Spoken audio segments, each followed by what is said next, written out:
Hi friends, welcome to our channel king of concept. మన ఛానల్లో GK సంబంధించిన అంశాలు మరియు కరెంట్ అఫైర్స్తో పాటుగా 10వ తరగతి విద్యార్థులకు ఉపయోగపడే విధంగా వారికి ఇంగ్లీష్ మరియు సోషల్ సబ్జెక్ట్ని మన ఛానల్స్లో పూర్తిగా వివరించడం జరుగుతుంది. అది ఏ విధంగా వివరిస్తామంటే కాన్సెప్ట్ ఓరియంటెడ్గా మొత్తం కాన్సెప్ట్లను బేస్ చేసుకుని ఇంగ్లీష్ని సోషల్ని ఏ విధంగా మనం నేర్చుకోవాలి అనే అంశాన్ని 10వ తరగతి విద్యార్థుల్ని అందరినీ దృష్టిలో పెట్టుకొని మన ఛానల్లో బోధించడం జరుగుతుంది. మన ఛానల్లో ముఖ్యంగా ఈరోజు మనం డిస్కస్ చేసుకునే టాపిక్ ఏంటంటే ఇంగ్లీష్. ఇంగ్లీష్లో మనం ఇంగ్లీష్ సబ్జెక్ట్ ఎన్ని మార్కులు ఉంటుంది, మొత్తంగా ఎన్ని ప్రశ్నలు మనకు ఇంగ్లీష్ సబ్జెక్ట్ నుంచి ఇస్తాడు, ఆ సబ్జెక్ట్లో ఉన్నటువంటి అంశాలు పూర్తిగా వివరించుకుంటూ వాటి యొక్క స్థానాన్ని కూడా వివరించడం జరుగుతుంది. మొత్తంగా ఇంగ్లీష్ సబ్జెక్ట్ అనేది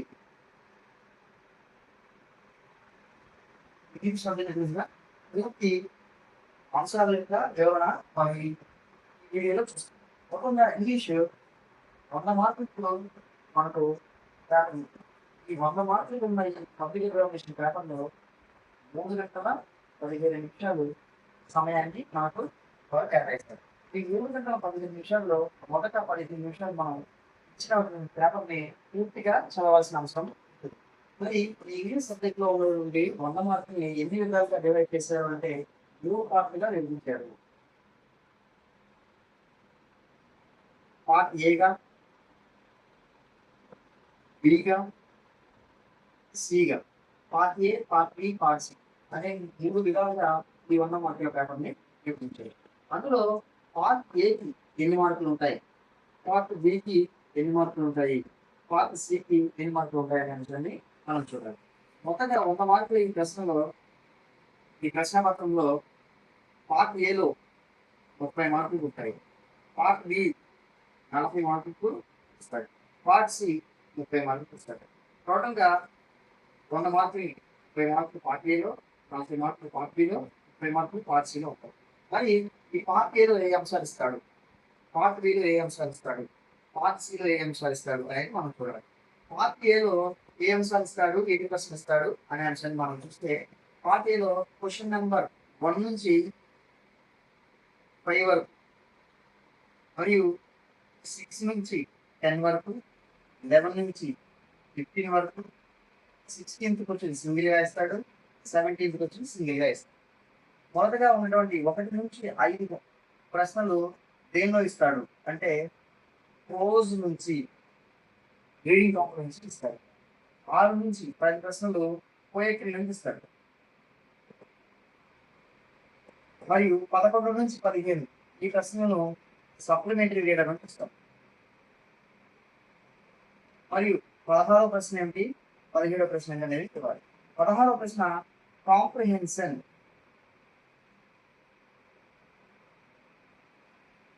ఇక్కడ ఒక కాంప్రహెన్షన్ ప్యాసేజ్ మనం రాయాల్సి ఉంటుంది. అక్కడ వాళ్ళు ఇచ్చినటువంటి ఇన్ఫర్మేషన్ బేస్ చేసుకుంది. మనకు కొంత ఇన్ఫర్మేషన్ ఇస్తాడు, ఆ ఇన్ఫర్మేషన్ యూజ్ చేసుకొని మనం కాంప్రహెన్సివ్ ప్యాసేజ్ అనేది మనం క్రియేట్ చేయాల్సి ఉంటుంది. 17 జంబుల్డ్ సెంటెన్స్. 17వ ప్రశ్న కింద మనకు జంబుల్డ్ సెంటెన్స్ అనే అంశాన్ని ఇస్తారు. ఇది పార్ట్ ఏలో సంబంధించినటువంటి 30 మార్కులకు ఉండే పార్ట్ ఏలో ఉండే అంశాలు 1వ ప్రశ్న నుంచి 17వ ప్రశ్న వరకు మనకు పార్ట్ ఏగా ఇస్తారు. మరియు తర్వాత మనం చూస్తే పార్ట్ బి చూడాలి. ఈ పార్ట్ బిలో 40 మార్కులు ఇస్తారు.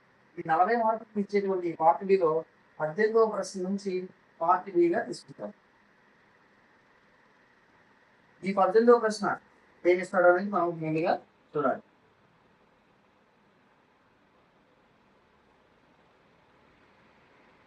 పద్దెనిమిదవ ప్రశ్న combined sentence. 19 active voice and passive voice ఇస్తారు. 20వ ప్రశ్నగా direct speech and indirect speech ఇస్తారు. 21వ ప్రశ్నగా ప్రిపోజిషన్ ఇస్తాడు.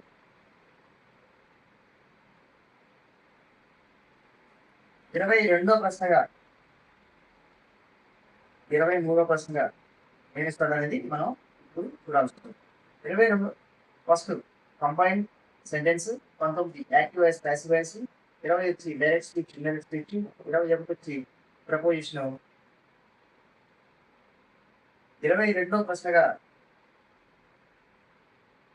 ఎడిటింగ్ ఇస్తారు,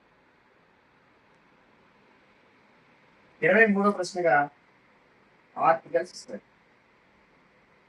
ఇక్కడ 23 ప్రశ్నలు ఈ విధంగా ఇస్తే 24వ ప్రశ్న మరియు 25వ ప్రశ్నలు, 26వ ప్రశ్న ఇప్పుడు పంచుతారు. 24వ ప్రశ్నగా ఏమిస్తారంటే using would or use to, వుడ్ని యూజ్ టుని ఉపయోగించి మనం ఒక వాక్యాన్ని రాయాల్సి ఉంటుంది. తర్వాత ఏమిస్తారంటే నౌన్ మాడిఫైయర్,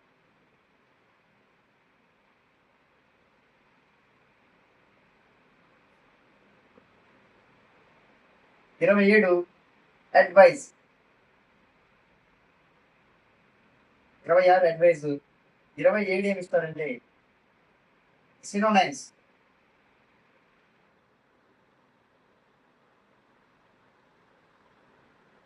28వ ప్రశ్నగా యాంటోనైమ్ ఇస్తారు.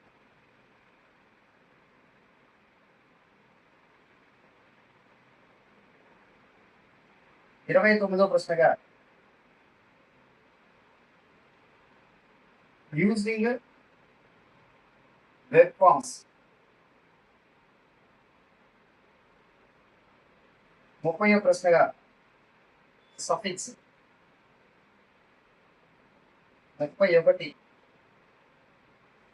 రాంగ్ స్ట్రైట్ వర్డ్స్,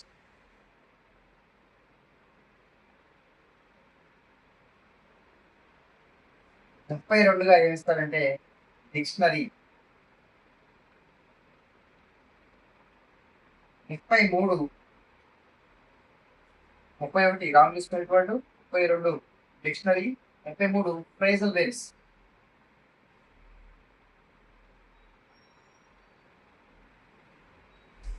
34గా మ్యాచింగ్ ఇస్తారు. ఇది టోటల్గా పార్ట్ బిలో ఉన్నటువంటి అంశమే. 18వ ప్రశ్న నుంచి 34వ ప్రశ్న దాకా వచ్చే అంశాలు మనకు దేని తీసుకుంటాడంటే పార్ట్ బిగా తీసుకుంటాడు.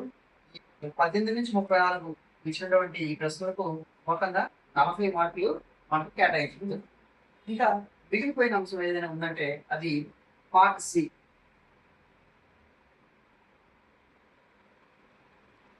దీన్ని క్రియేటివ్ ఎక్స్ప్రెషన్ అంటారు. క్రియేటివ్ ఎక్స్ప్రెషన్ లో భాగంగా మనకు పార్ట్ సి 30 మార్కులు. ఇక్కడ పార్ట్ ఏలో కానీ పార్ట్ బిలో కానీ ఎక్కడ చూసినా మనకు చాయిస్ అనే మాట అనేది ఉండదు. కానీ పార్ట్ సిలో వచ్చే వరకు మనకు చాయిస్ ఇస్తారు. ఆ చాయిస్ ఎలా ఉంటుందంటే ఇంటర్నల్ చాయిస్గా ఉంటుంది. ఇప్పుడు 35వ ప్రశ్న, 36వ ప్రశ్న, 37వ ప్రశ్న, ఈ 3 ప్రశ్నలు మనకు పార్ట్ సిలోకి వస్తాయి. పార్ట్ సిలోకి వచ్చినప్పుడు ఇంటర్నల్ చాయిస్ ఎలా ఉంటుందంటే 35వ ప్రశ్నలో రాస్తే ఏ కానీ బి కానీ రాయాలి. ఏ బి అనే 2 అంశాలు ఉంటాయి. రాస్తే మనం ఏం రాయాలి, ఏ అయినా రాయాలి, బి అయినా రాయాలి. ఇప్పుడు మనం గమనించాల్సిన ఇంకో విషయం ఏంటంటే పార్ట్ సిలో 35వ ప్రశ్నలో ఏ బిలు 2 మనకు రాలేదండి. 36వ ప్రశ్నలో ఏ బిలు 2 మనకు వచ్చి ఈ అంశంలో మనం ఏది రాయకుండా దాని కింద ఉన్న క్వశ్చన్లో 2 రాసి నాకు 2 క్వశ్చన్లు రాశాను కదా అని నేను అనుకోవడానికి ఇక్కడ లేదు. రాస్తే ఈ రెండింటిలోనే రాయాలి, లేదంటే ఈ రెండింటిలోనే ఏదైనా ఒకటి రాయాలి. దీన్ని మనం ఇంటర్నల్ చాయిస్ అని అంటాం. ఇప్పుడు మనకు 35వ ప్రశ్నకి ఏగా ఏమిస్తాడంటే కన్వర్జేషన్ ఇస్తాడు.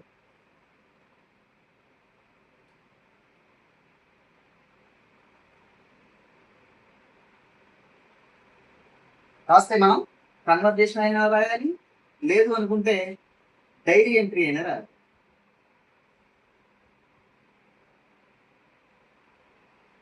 ముప్పై 36వ ప్రశ్నగా మనకేమిస్తాడంటే 36 ప్రశ్నలో ఏగా మనకేమిస్తాడు లెటర్ రైటింగ్.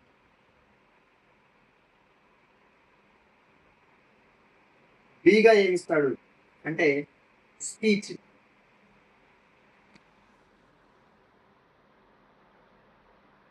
ఒక స్క్రిప్ట్ ఇచ్చి దాని నుంచి స్పీచ్ రాయమని ఇస్తాడు. అది 36లో ఏ ప్రశ్న వచ్చి లెటర్ రైటింగ్, బి వచ్చి స్క్రిప్ట్.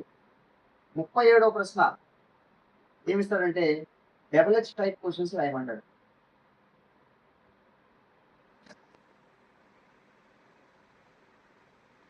ఇది ఏగా. 37వ ప్రశ్నలో బిగా మనం తీసుకోవాల్సింది ఏంటంటే ఒక కన్వర్ట్ కాంప్రహెన్షన్ అనేది రాయాల్సి ఉంటుంది. మనకు ఒక ఇన్ఫర్మేషన్ ఇస్తే ఆ ఇన్ఫర్మేషన్ బేస్ చేసుకుని కాంప్రహెన్షన్ ప్రాసెస్ మనమే క్రియేట్ చేయాల్సి ఉంటుంది. ఇది టోటల్గా పార్ట్ సిలో ఉన్నటువంటి 3 ప్రశ్నల గురించి. ఏబి అనే 2 ప్రశ్నల్లో 35లో ఏదైనా ఒకటి రాయాలి, 36వ ప్రశ్నలో ఏబిలో ఒకటి రాయాలి, 37వ ప్రశ్నలో ఏబిలో ఒకటి రాయడం ఉంటుంది. దీన్ని ఇంటర్నల్ చాయిస్ అంటారు. ఈ మూడిట్లో 6 ప్రశ్నలు ఉంటాయి. 6లో ప్రతి సెక్షన్ నుంచి ప్రతి ప్రశ్న నుంచి మనం ఒక క్వశ్చన్ రాయాల్సి. ఇది టోటల్గా మనకు ఉన్నటువంటి ఏపీలో జరిగే పబ్లిక్ ఎగ్జామినేషన్స్లో ఇచ్చే 10th క్లాస్ యొక్క పేపర్ గురించి ఇది మొత్తంగా ఉన్నటువంటి సమాచారం. ఇక్కడ మనం చూస్తే టోటల్గా ఎన్ని ప్రశ్నలు ఉంటాయంటే 37 ప్రశ్నలు ఉంటాయి. 37 ప్రశ్నలకి మనం ఏ విధంగా ఎగ్జామినేషన్ అటెంప్ట్ చేయాలనే విషయాన్ని మనం చూద్దాం. పార్ట్ ఏలో ఉన్నటువంటి ఈ అంశాలను మనం రాసిన తర్వాత పార్ట్ బిలో ఉన్న ఈ అంశాలన్నింటినీ ఎలా రాయాలంటే ఈ సీక్వెన్స్లోనే రాయాలి. ఈ సీక్వెన్స్లోనే రాయాలని చెప్పేసి మనకు ఎగ్జామినేషన్ పేపర్లో కూడా పేర్కొనడం జరిగింది. ఒక ఫ్రెండ్స్ మనం ఫ్యూచర్లో ముందుకు వెళ్తామంటే ఈ ఎగ్జామినేషన్ ప్యాటర్న్లో ఇక్కడ ఉన్నటువంటి ప్రతి అంశాన్ని పార్ట్ ఏ నుంచి పార్ట్ బి వరకు మొత్తంగా ఉన్న ఈ 37 ప్రశ్నలు ఒక సీక్వెన్స్లో ఒక కాన్సెప్ట్ ఓరియంటెడ్గా మనం అన్నీ నేర్చుకోవడం జరుగుతుంది. మన ఛానల్లో మనం ఎలా మూవ్ అవుతాం అంటే 18వ ప్రశ్న కంబైన్ సెంటెన్స్ ఉంటే ఈ కంబైన్ సెంటెన్స్ని నుంచి మొదలుపెట్టి 37వ ప్రశ్న డెవలప్ టైప్ క్వశ్చన్స్ మరియు కాంప్రహెన్షన్, ఈ విధంగా ప్రతి ప్రశ్నని మన ఛానల్లో కాన్సెప్ట్ ఓరియంటెడ్గా డిస్కస్ చేయడం జరుగుతుంది. మనం ఫాలో అయ్యే విధానం ఎలా ఉంటుందంటే ఈ విధానంలో ఉంటుంది. మీకు దీనికి సంబంధించిన పూర్తి వివరణలని అంశాలని మన ఛానల్లో అప్డేట్ చేయడం జరుగుతుంది. ఫ్రెండ్స్, ఈ విధంగా మనం ఫస్ట్ క్వశ్చన్ నుంచి 37 క్వశ్చన్ వరకు ప్రతి క్వశ్చన్ ఒక్కొక్క వీడియోగా కానీ ఒక కాన్సెప్ట్గా తీసుకొని మీకు వివరించడం మన ఛానల్లో జరుగుతుంది. మన ఛానల్లో ఈ విధంగా నేను ప్రతి వీడియోని అప్లోడ్ చేస్తాను. ఈ వీడియోలు మీకు నచ్చినట్లయితే మన ఛానల్ని షేర్ చేయండి, సబ్స్క్రైబ్ చేయండి అండ్ కామెంట్ చేయండి. Okay friends, thank you for